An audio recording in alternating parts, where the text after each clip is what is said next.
Right, I guess. Actually, I've just seen that yourself, Ellie Goulding, Helen Mirren are the new faces of Marks and Spencers. So do you now feel like you're a proper A-list star that you finally made it? Well, I don't know about that, but I definitely feel like I'm inspiring a lot of people. There's a lot of inspirational people there in this new campaign, and I'm just really proud to be a part of a great British band.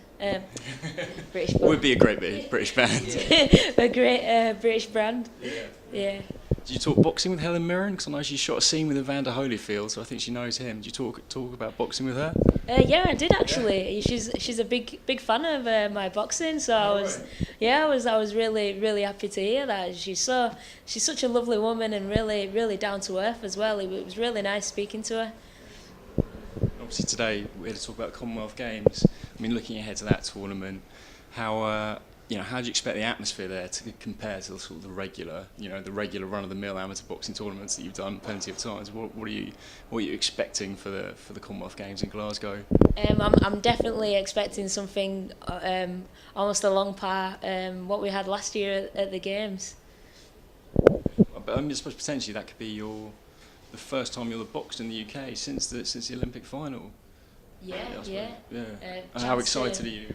Oh, I'm really excited. It's the chance for me to do another first again and create history. Hopefully, get gold and be the first to do so. So there's a lot on the line. There's a lot at stake, and I just need to train hard and stay focused, and hopefully I'll be able to achieve it.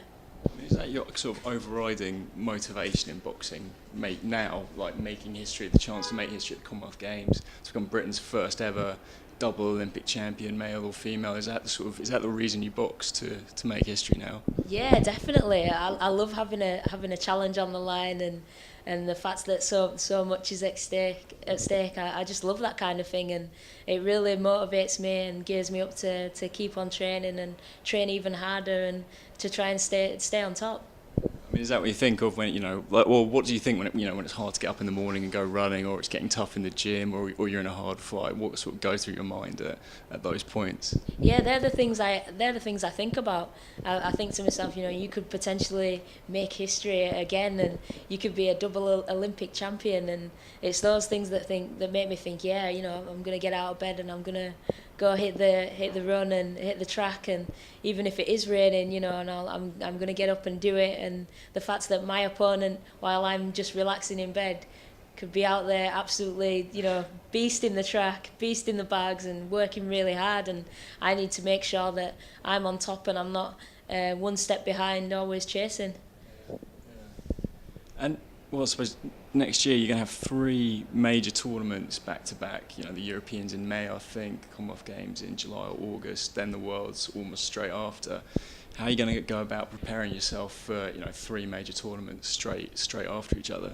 Yeah, I think I'm going to leave that one down to the coaches. They get us all ready for them. I'm guessing it'll be like we'll be training just steady away, and then as the tournaments come closer, the intensity of the training will pick up and then taper off as the tournament comes in, and then the same again. Yeah. I suppose, with amateur boxing, people think, or they just think amateur, it doesn't sound too bad, but can you describe how sort of physically tough it is, having to fight day after day over a period of weeks, like how physically tough these tournaments are? Yeah, it's really tough. What a lot of people don't realise is that we'll box, and then on the day that we actually do compete, we have to weigh in. And then after that, we'll have dinner, and we'll box, and then we've got to go check his weight again to make sure that we haven't eaten too much through the day, because the following day we have to weigh in again and make the weight. And it's really hard to get that balance right. You've got to be able to eat enough to have the energy to compete and not overeat too much, so that you're spending a lot of time skipping off the weight for the next day, which takes a lot of energy out of you. Yeah, I suppose looking at the Commonwealth Games, are you seeing that as, maybe that tournament's going to come down to a head-to-head between you and Mary Com? Yeah, I'm guessing it probably will do, and it's probably a competition that she's looking forward to. But you know, like I said, I'm going to be training hard, and I'll listen to the coaches in the corner and the tactics that we've got, and hopefully I'll come out on top of it again. Yeah, what do you make of her? You know, as a boxer, as an athlete, as the personality that she is. I mean, you must have fought her a couple of times now. What do you think of her? Yeah, I think she's really good. I mean, to be a 5-time world champion, you know, you've got to have a little something about you, if not a big something about you, you know. So she's a good top class opponent, and I know that I have to be on my A game to beat her. I remember her being pretty angry after losing the Olympics, so she's going to want revenge, isn't she? Yeah, definitely. I'm sure she's going to be coming for me full guns blazing. So I've just got to make sure that I'm on my A game, and I listen to the tactics and just stay focused throughout the competition. And one of the interesting things about the Olympics was the sort of the breakout stars were yourself, Katie Taylor for Ireland, Mary Coleman. Why do you think it was the female boxers who sort of captured the public's imagination in the way they did? I think it's just the boxing in general. It's an exciting sport, and it was also new for the women as well. And I think people were quite curious to see what was going to happen, and there was a lot of exciting bouts on. You know, there was me and Mary Coleman, and then me and Can in the final. There was Katie Taylor and Natasha Jonas, which I thought that could have easily been a finals there. And I think there was just a lot of exciting bouts where you could see that both of the boxers were putting in absolutely everything they had to try and win. Do you resent Katie Taylor a little bit for getting Boxer of the Tournament prize at the Olympics when maybe you had a better argument for it? Oh no, not at all. I mean, I was just happy that I got the gold medal. I got what I came for, and that was to get gold and make history, and that's what I did. Yeah, that's the main thing. Yeah. Well, I suppose you're the highest profile amateur boxer in the country. Have you had professional promoters approaching you with serious offers to turn professional? Have you considered any of them? To be honest, my agent deals with all that stuff, and I just said, I want to continue being an amateur, and I'm happy wearing the GB vest and competing for my country. So, were the reasons to stay amateur to because you want to fight for your country, or I suppose there's more history to be made? Yeah. I've still got goals that I want to achieve. I want to be the first female boxer to win gold at the Commonwealth, and I want to be the first to be a double Olympic champion. There's just so much that I feel like I need to do, and I also want to get a gold in the World Championships. I've had 3 silvers, so I think it's about time now. Stepped up and got the gold there. So.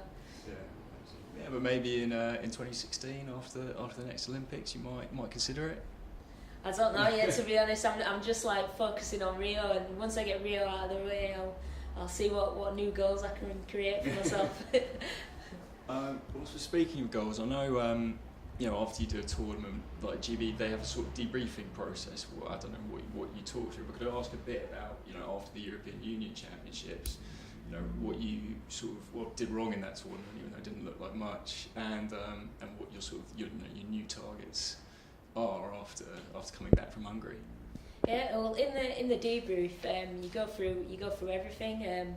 It'll be like you do strengths and weaknesses, and where you might have gone wrong and where you can improve. I think it's really good that we do that, because there's always things that you do wrong, no matter how good you think you are. There's always stuff to work on, and to me, I'm not the type of person that likes working on the things that I'm good at. I like to work on the things that I'm not good at, because I know that they're the areas that when my opponents go back and look at the tapes, that's the areas that they're looking at to work on to try and beat me. So I like to focus on what stuff I have to work on in the future.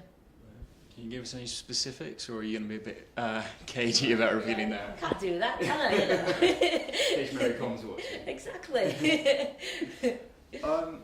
And sadly, there are going to be no extra women's boxing weight categories for 2016. What are your views on that? And does it also make your life harder because you're going to have more competition at your weight? Yeah, I'd like to have seen more weights. It'd be nice to see the other girls being able to compete. But yeah, it has made my job twice as hard now. I mean, speaking of that, I mean, when you're in the gym with a potential rival, another flyweight, say Lisa Whiteside, and you're sparring, do you make a point of proving that you're number one in sparring and making sure you're on top in those training sessions? To be honest, I have enough to think about with the opponents when I'm boxing, so I just tend to concentrate on who's in front of me when I'm competing, and I let my results do the talking for me, basically. Yeah.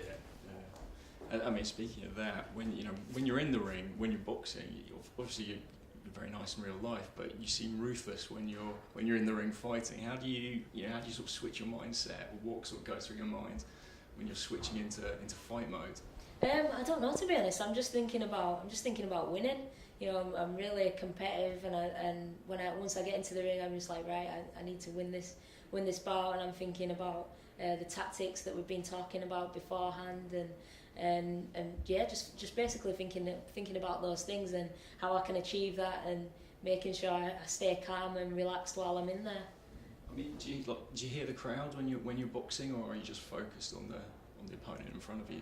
Yeah, you can still hear the crowd no matter how much you try to block it out. But I don't mind that. I use it to my advantage, really. And have you got anything else coming up? What's your sort of schedule, going into next year? What are the next tournaments you've got coming up on the horizon? We've got the big ones, the big majors coming up, and then we've got a couple of smaller tournaments. We've got a few training camps coming up with Australia and the Netherlands, so we're kept quite busy at the moment. So there was a period of time where technically you were banned from boxing with the AIBA suspension. I mean, it sounds like that's all going to be cleared up. But what sort of goes through your mind when that kind of thing's going on? It's just the politics side of things, and these things just blow over as quickly as they start. So, and then it's just back down to the boxing, and we all have to keep in training while everything like that's going on, and just wait for everything to be sorted, basically. Yeah. And I think you said before, when you in your early days of boxing for England, you were on the same team as Carl Froch and David Hay. I mean, what was it like sort of training with them, and did you suspect they'd go on to be world champions? Yeah, it was quite surreal back then, training alongside them, and then seeing how well they've done now. I think it's fantastic, and I think there's certain boxers you always know that they're gonna do something special, I think. Well, was Froch always one of those? Yeah, definitely. So with the current crop of your 2012 teammates, who would you say you're expecting to go on and become pro world champions? I'd definitely say Anthony Joshua and Luke Campbell. Yeah? Yeah. So we should bet on them. I guess finally my last question is, are you still getting free Nando's? Yeah. Well, that's everything. Thanks very much for your time. I really appreciate it. Yeah, no problem. Nice one. Yeah.